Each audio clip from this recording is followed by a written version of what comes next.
What Would the Rockefellers? It's a book that you wrote. It's taken off. Everyone that I know that is like in the insurance space or has any pulse of these strategies have read your book. Why did you write it? How did you come up with the name? And what was the epiphany to say, like, there's a book here? I don't know if I've ever told anyone why I wrote it. I mean, a few people know, but I had this. So I had a firm, Wealth Factory. We built this thing called the Accredited Network. In the Accredited Network, we had all different types of financial professionals, accountants, attorneys, investment advisors, insurance professionals, and we had a lot of different life insurance professionals over the years. Some just because they couldn't handle the volume, or they wouldn't design the policies based upon what's higher cash, lower compensation, or we just had people that were insurance people that thought that they could override and talk over the accountant or the attorney, and it created some conflict. So one of the guys that ended up being in the network was an old business partner of mine from one of my very, very first financial firm, Ingenuity, and his name Michael Isom. And so he was part of that network. But a couple other guys at Wealth Factory said, we want to create an insurance agency, left Wealth Factory, and Wealth Factory's like, well, they're right here down the street, easy to work with. And so Mike was no longer really doing a lot with our clients.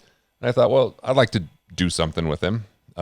So we were hanging out in Vegas before, like in between Christmas and New Year's one year, and just talking. And I was like, what if we wrote a book specifically addressing kind of the things around life insurance? So Mike and I are in Vegas just hanging out. We'd travel together quite a bit, and friends, even though this kind of thing with Wealth Factory wasn't working out anymore. And so I was like, well, I have an idea.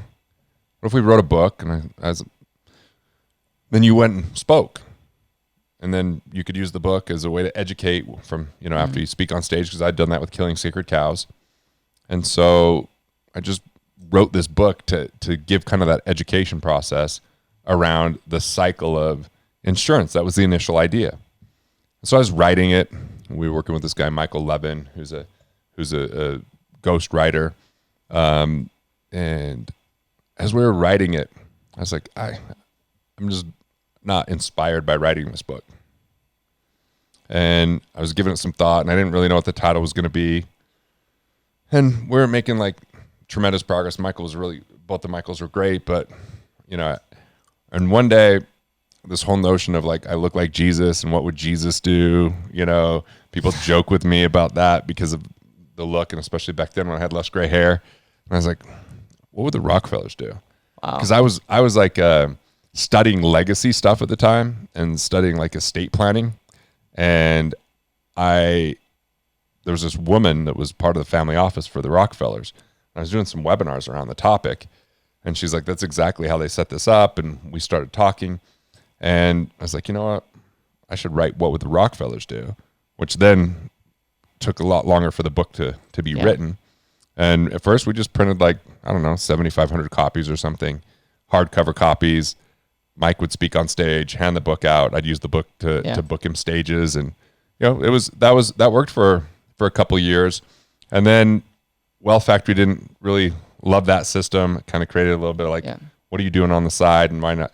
And Mike was working with someone else. So we kind of, at that point, Wealth Factory started to really promote the book as like a way to generate leads for Wealth Factory. Yeah. And it kind of took off. Yeah. And then they put it up for sale on Amazon for less than $10. And then advisors started just buying the book and handing it to clients, because there was no like, hey, here's my website, or here's a call. It was just like, and so it started to create this life of its own, because it's starting to educate the industry. Yeah. And I think the container of the fact that the Rockefellers had like 6 generations of wealth passing on, and they were using life insurance as a way to replenish their trust, was like so instrumental. And then I put legacy. So like the book went from being 100% about life insurance to being like 60% about life insurance and 40% about all these legacy factors. Which made it all interesting, because it brought it together. It wasn't just a life insurance pitch. It was like, hey, why you compared the Rockefeller family versus the Vanderbilt family, and the whole concept of estate planning, and the whole concept of life insurance, the whole concept of like multiple generational planning. and you talked about life insurance in a way where it's not just the benefits, pros and cons, but it was like this is how a family actually utilized it, and it was interesting, and it's hard to argue with. And I think the reason why advisors utilize it is the book is well written, and it's a great story. Even if someone doesn't read it, it's like it's a great cover. It's like, what would the Rockefellers do? Like it's a legendary, man. It's like as soon as the title came to me, I was like, this is gonna be a lot more work. But the good news is Stephen Dean, one of the writers at Wealth Factory, had been researching stuff about the Rockefellers. And so he started handing me that research because he's a good researcher. And Tom, the lead writer there, was like, oh, I know some stuff. So like they were gathering information for me. And Sheila, the CPA that worked within the Rockefeller family, like I just had this great access. And then some of the attorneys that I've worked with over the years knew about the Rockefeller methods and the Rockefeller plans and the estate planning structures because of the, Andrew, who I talk about in the book several times as an attorney. His grandfather was a prominent attorney around the people that worked directly with the Rockefeller family with their estate plans. So it's like I had some pretty nice, easy access to information that specifically about this one strategy that they were utilizing that anyone could do, even if you don't have Rockefeller money. Like I started when I was 19 years old. And that's what's I think really cool about that book is even though it's pretty tactical, it's not over anyone's head. It's not like, oh, you have to be wealthy. And that's the subtitle. How to get, how the rich get wealthy and how you can too, or whatever I should know the subtitle. Yeah, subtitles.